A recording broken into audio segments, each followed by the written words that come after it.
Caríssimos irmãos e irmãs, estamos celebrando o sábado da terceira semana da Quaresma e a liturgia da palavra de hoje é riquíssima. Várias reflexões poderiam ser feitas, várias homilias poderiam ser feitas a partir dos textos litúrgicos que nos são apresentados. Ocorreram-me duas linhas de reflexão com as quais eu preparei duas homilias.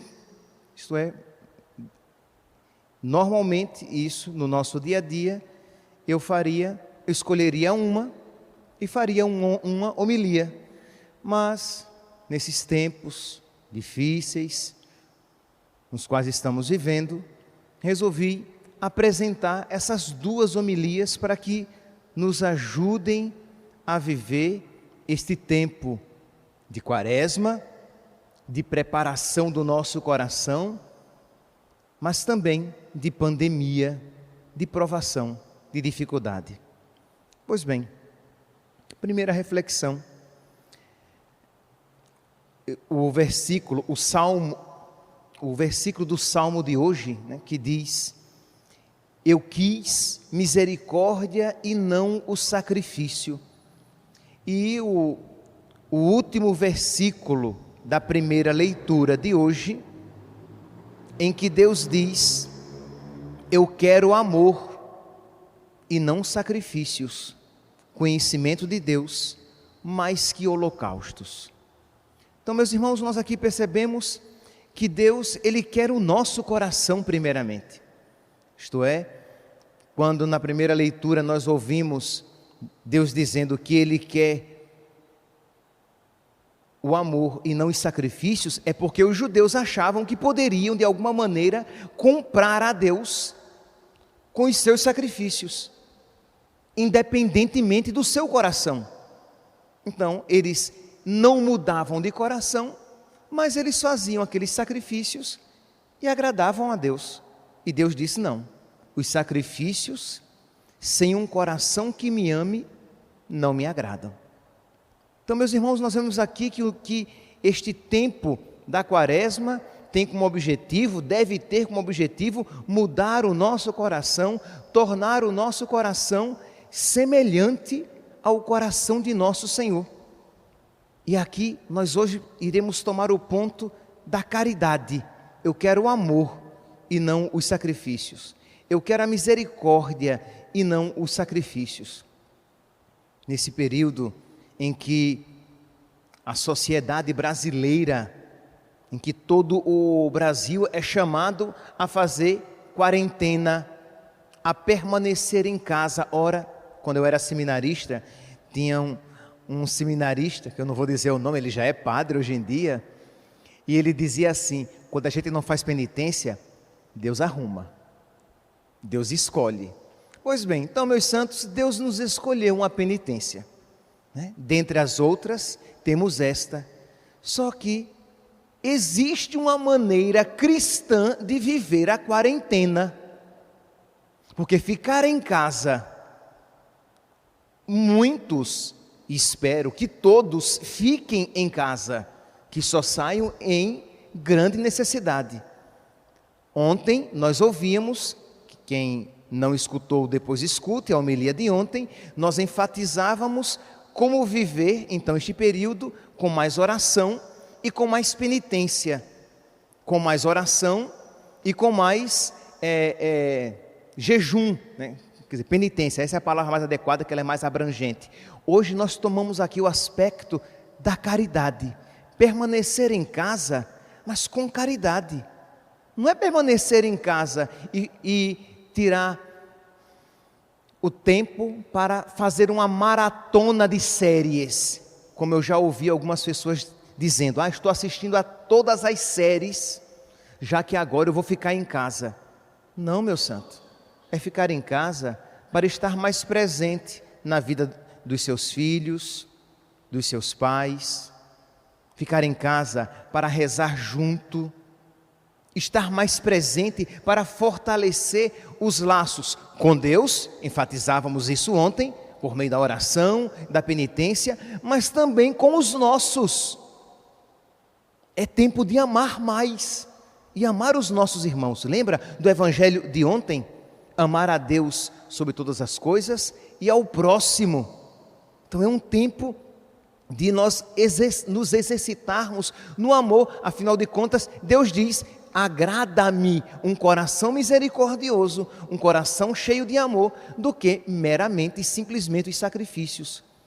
É tempo de nós nos tornarmos mais disponíveis, ligarmos para as pessoas, para os nossos parentes, para os nossos pais, para os nossos filhos, consolá-los, porque neste período haverá um pico de ansiedade, de depressão, porque as pessoas muitas não vão lidar bem, como está mais restritas.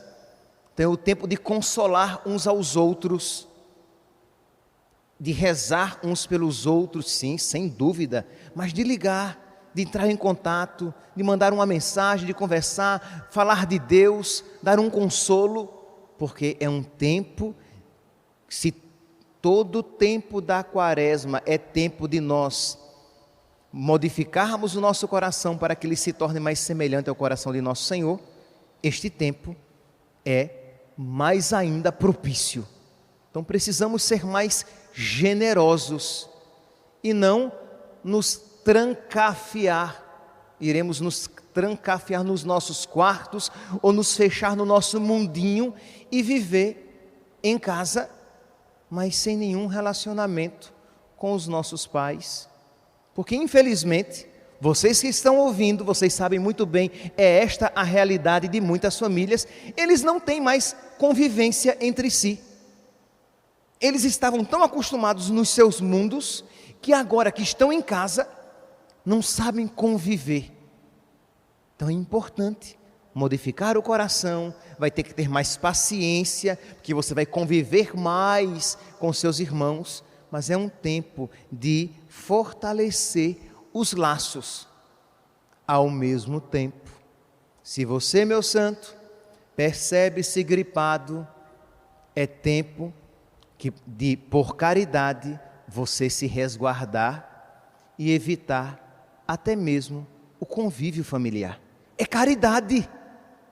Se você fica transitando em casa, você vai transmitir para as outras pessoas também. Ah, padre, mas eu não sei que gripe é essa. Exatamente porque você não sabe, você deve se resguardar. Aí já é uma postura diferente. Mas percebe? Colocar aqui caridade, colocar aqui por amor a Deus e não simplesmente uma atitude sanitária. Porque senão nós iremos viver a quarentena como os pagãos estão vivendo a quarentena. E espera-se mais dos cristãos. Então, por amor a Deus, por caridade, eu vou então me privar do convívio familiar, me resguardar, me isolar um pouco, porque eu estou gripado e eu não sei em que consiste esta gripe. Percebe aqui que são duas posturas que parecem diametralmente opostas, mas que são totalmente compreensíveis, porque movidas pela caridade. Agora é claro, meus santos, isso aqui é importante porque essas homilias vão chegar a muitas pessoas. É claro que se um familiar começa a ter dificuldades para respirar, dificuldades respiratórias, aí aqui, meus santos, precisamos chamar os sacerdotes. Então, paroquianos do Cristo Rei, se um familiar, se alguém começa a ter dificuldade para respirar, você imediatamente chame o sacerdote. Por quê? Porque nós não estamos tendo acesso aos hospitais. Os hospitais não estão deixando os padres entrar. Então quer dizer, ou nós damos os sacramentos, os últimos sacramentos, à pessoa ainda em casa, e aí a caridade dos padres, que teremos que atender aquela pessoa, nos resguardando, sim, usando o que for necessário, sim, mas teremos que dar o cuidado àquelas pessoas, mas enquanto elas estão em casa, antes de irem para o hospital, porque senão elas podem vir a morrer sem receber sacramento algum. Então, é caridade. Então você percebeu que o seu familiar, ou você percebeu que você está tendo dificuldade para respirar, não é apenas uma gripe. A gripe você vai tratar em casa com todo cuidado, mas começou a ter dificuldade respiratória, você vai chamar o sacerdote e também vai providenciar sua ida ao médico, mas chame o sacerdote, receba os sacramentos e já vá sacramentado para o hospital, porque a experiência que nós padres estamos tendo é o quê? Não estamos tendo acesso aos hospitais. Chegamos lá, eles não permitem a nossa entrada. Então, percebe essa maneira cristã, caridosa, mas por caridade eu não vou ficar saindo de casa, porque este vírus, ele é multiplicador. Em 3 dias, eu posso transmitir para dezenas de pessoas. Em 30 dias, eu transmito para centenas de pessoas. Então é caridade. Mas eu não aguento ficar em casa. Mas, meu santo, que coração egoísta é esse o seu, que não sabe fazer penitência? Então permanecerem só se for necessário. É de grande necessidade?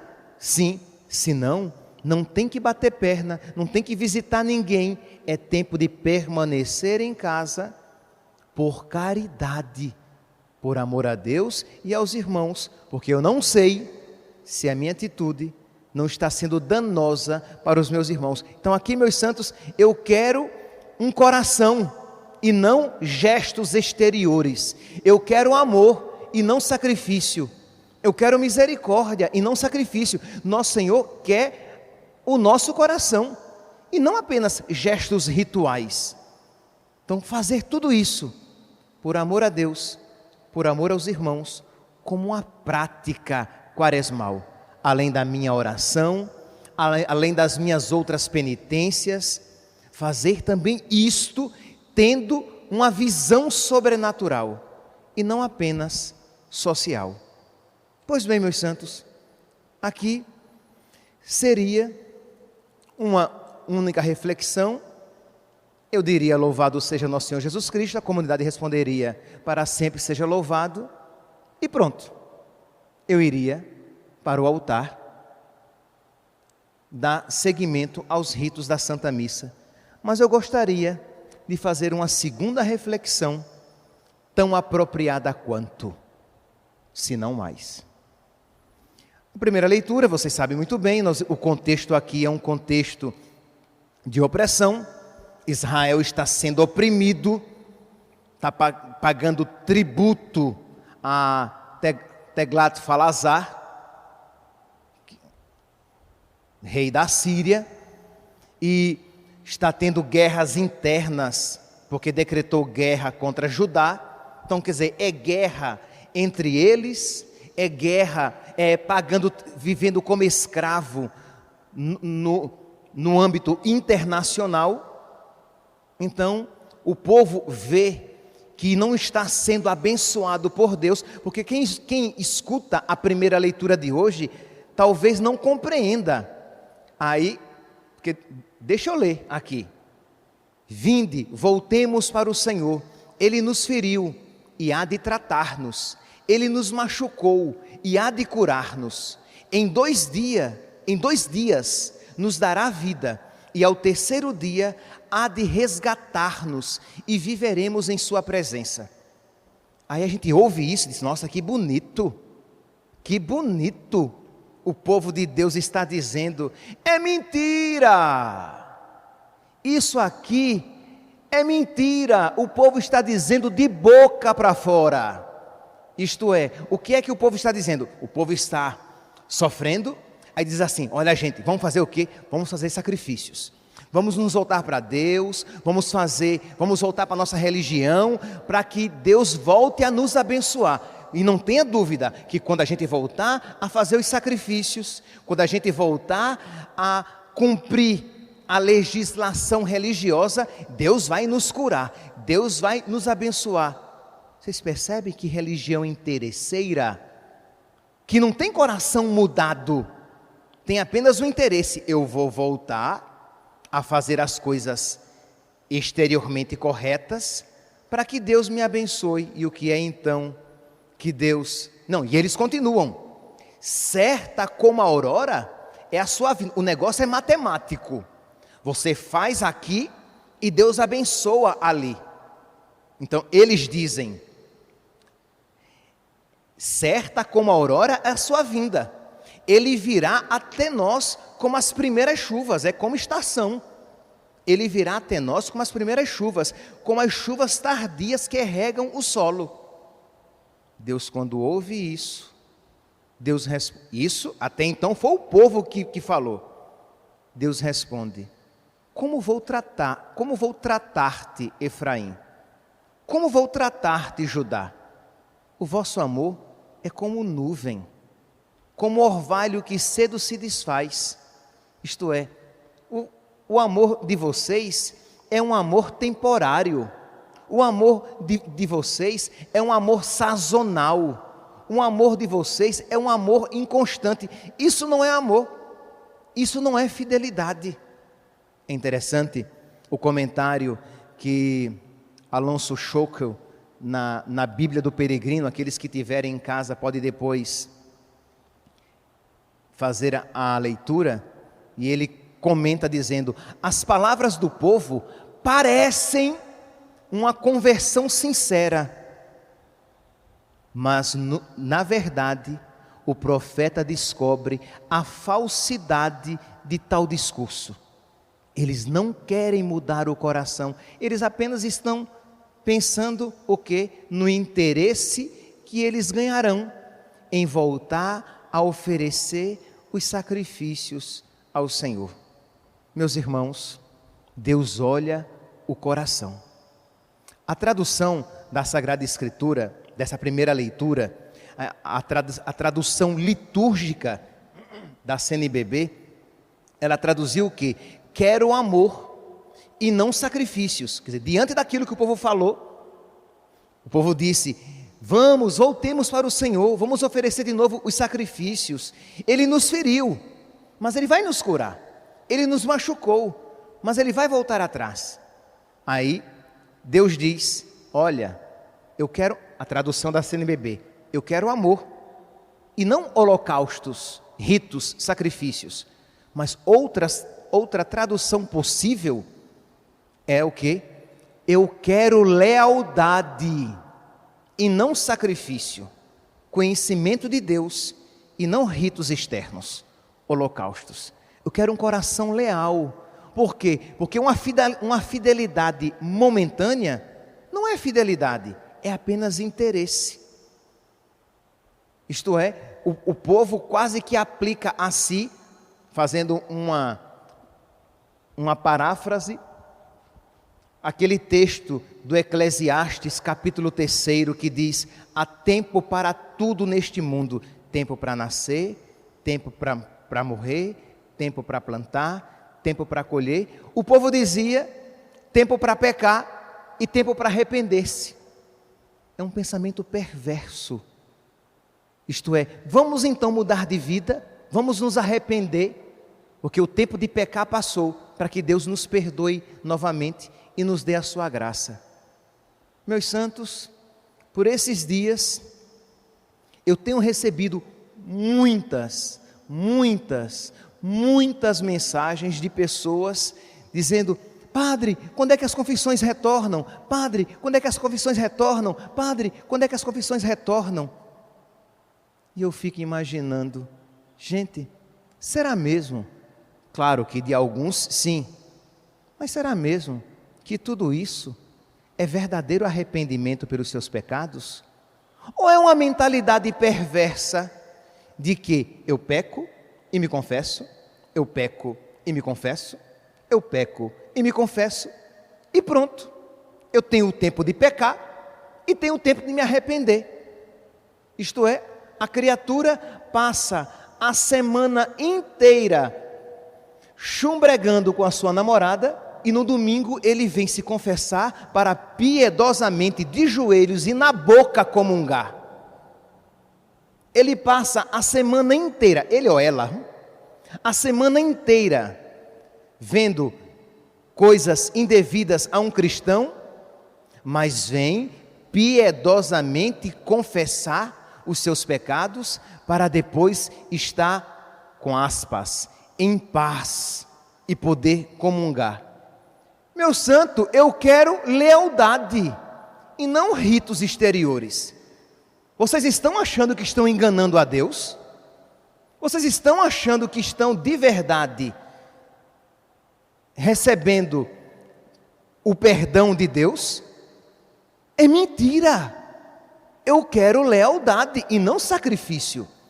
Eu quero o coração verdadeiro e não uma troca comercial de quem não muda de vida e, não, lá no Cristo Rei tem confissão segunda, terça, quarta, quinta, sexta, sábado, e no domingo tem de manhã e à tarde começa às 5 da tarde até às 10 da noite. Eu posso pecar, porque depois eu vou lá e me confesso. Eu não estou exagerando, meus santos. O pensamento de muitos era assim. O pensamento de muitos. Vocês percebem a perversidade do coração?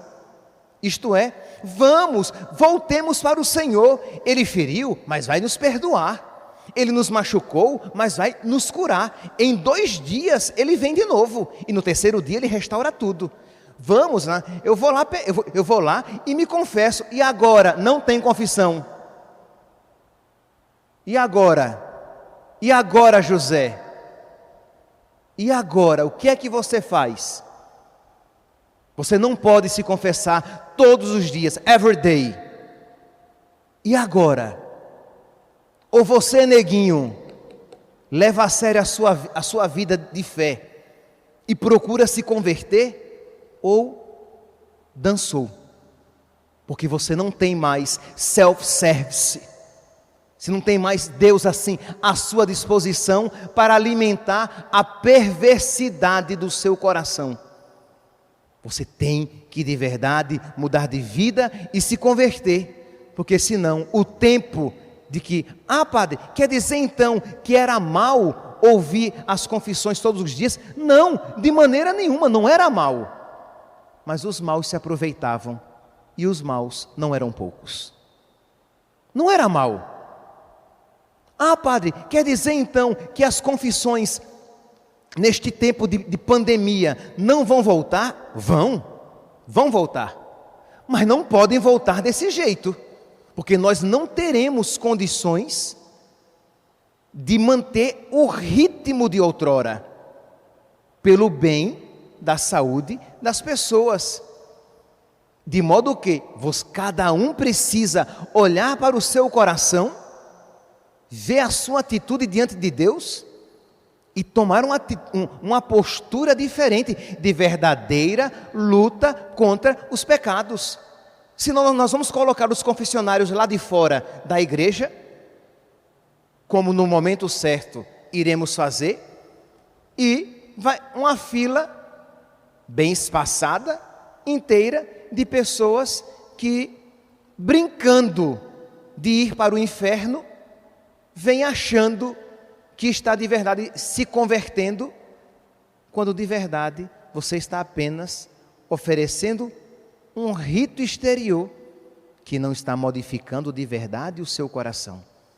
Eu quero lealdade e não os sacrifícios.